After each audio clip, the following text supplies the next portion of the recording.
হারুন সাহেব। কি সমস্যা সিকান্দার সাহেব?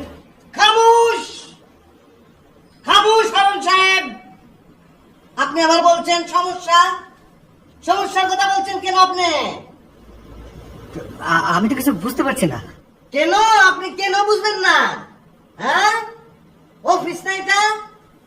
অফিসটারে আপনি বেডরুম বানিয়ে ফেলেছেন আপনি, আবার বলেন বুঝেন না?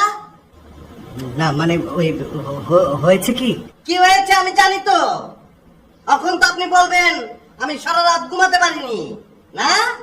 না মানে এই কোনো মানে নাই, কোনো মানে নাই। সিকান্দার বক্স কোনো মানে শুনতো না। জীবনে অনেক গুণ বিসর্জন দিয়ে ফেলেছি, পেলে এই অবস্থানে এসেছি, আর আপনি আমাকে মানে শোনাচ্ছেন। হস্তা পেলছেন, হস্তা সস্তা পেলছিস তুই, আপনি পেয়েছেন? আপনি তো আমাকে বলতেই দিচ্ছেন না। কি কোনো কথাই শুনতাম না তো। আমি জানি তো কি দেবেন আপনি, কি বলবেন আপনি, আমি জানি তো। আপনি এখন বলবেন যে রাতে স্ত্রীর সঙ্গে আপনার মনোমালিন্য হয়েছে, রাস্তায় বের হয়ে গেছেন, সারা রাত ঘুমাতে পারেন নাই। আরে হারুন সাহেব, এই সিকান্দার বক্স জীবনে কত রাত রাস্তায় কাটিয়ে ফেলেছে কেউ জানে না, খালি আমার মা জানে। আমার মা,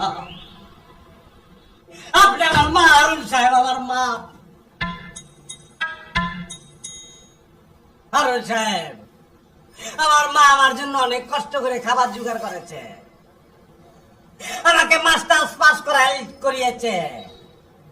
আর আজকে আপনি না হারুন সাহেব, না এত হস্তা না, সস্তা না এত।